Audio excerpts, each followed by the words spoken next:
ఇక చూడండి, గ్రామానికో రెవెన్యూ ఉద్యోగం అంట, మళ్ళీ విఆర్ఓ విఆర్ఏలు బీఆర్ఎస్ హయాంలో రద్దు, ఇతర శాఖల్లోకి సర్దుబాటు. గతంలో ప్రభుత్వం ప్రజల మధ్య వారధులుగా సేవలు. వారధులుగా రాదు నాయన, అది మీకు తెలియకపోతే తెలుసుకోర్రి.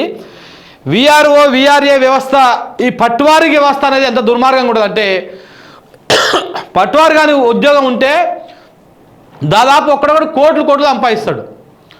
ఇంకా అన్నీ మారుస్తారేమో నాకు తెలిసి. ఇప్పుడు ఎంఆర్ఓ ఆఫీస్కి పోతే ఇప్పుడు ఒకరి నుంచి ఒకరు భూమి కొనుక్కోవాలనుకుంటే క్షణాల లోపల భూ బదలాయింపు అయిపోతున్నది. అధికారం మార్పిడి కూడా, ఆ పట్టాదారి హక్కు కూడా వెంటనే మారిపోతా ఉంది, క్షణాల్లో జరిగిపోతూ ఉంది. కానీ వీళ్ళు మళ్ళీ ఏం చేస్తారంటే, మళ్ళా నువ్వు ఏదైతే రెవెన్యూ డివిజన్ ఆఫీస్ ఉంటుందో, సపోజ్ మా మునుగోడు మా నాంపల్లి మండలం అనుకో, మేము ఇప్పుడు ఏం చేయాలి, భూమి కొనాలన్నా అమ్మాలన్నా నాంపల్లి మండలం పోయి ఆడ భూమి అమ్మేటోడు కొనేటోడు పోతే వెంటనే 2 నిమిషాల్లో పని అయిపోతుంది. కానీ గతంలో ఎట్లా ఉంటుండే, దేవరకొండకు ఆట పట్టుకొని పోవాలి, ఆడ పొద్దుగులు ఆడ నిలబడి ఆడ రిజిస్ట్రేషన్ చేయించుకోవాలి, ఆ కాగితాలు తీసుకొని వచ్చి ఆ కాగితాల జీరాక్సులు తీసుకుపోయి పట్వారికి ఇవ్వాలి, మళ్ళీ పట్వారు చుట్టుముట్టు తిరగాలి ఓ 2-3 నెలలు. అయ్యా ఏమైంది పట్వారు గారు అని తిరగాలి. వాడు దాన్ని మళ్ళీ పాస్బుక్లో రాస్తేందుకు మనం లంచాలు ఇవ్వాలి. ఇది అంతా అయ్యేసరికి ఓ 6 నెలలు పడుతుంది. ఈ 6 నెలల్లో రైతు ఎంఆర్ఓ ఆఫీస్ చుట్టుముట్టు తిరుగుతూనే ఉండాలి, చెప్పులు అరిగేదాకా.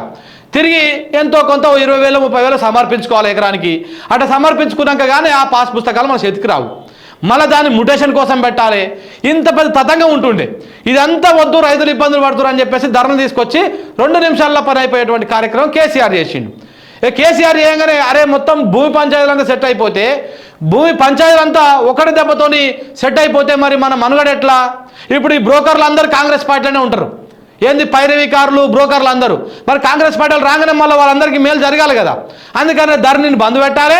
మళ్ళీ మనం పోయి రెవెన్యూ డివిజన్ ఆఫీసులకు పోయి రిజిస్ట్రేషన్లు చేసుకోవాలి. మళ్ళీ ఈ పట్వార్ల చుట్టూ, ఎంఆర్ఓల చుట్టూ, విఆర్ఏల చుట్టుముట్టు తిరగాలి. మస్కూర్ ఆయన చుట్టుముట్టు తిరిగి మనము ఆయనకి రూపాయి, 10 రూపాయలు, 100 రూపాయలు, 1000 రూపాయలు ఇట్లా లంచాలు ఇచ్చుకుంటా మనం ఆయనతోటి వాడిని సాక్క రావాలి. సో మళ్ళీ అలాంటి రాజ్యం తీసుకొస్తేందుకు ఈ పొంగులేటి శ్రీనివాసరెడ్డి అనేటువంటి ఒక కాంట్రాక్టర్ చేస్తున్నటువంటి కథ ఇది. ఈయన అనుచరులు అంట కొంతమంది మన ఫోన్లు చేసిన వాళ్ళు.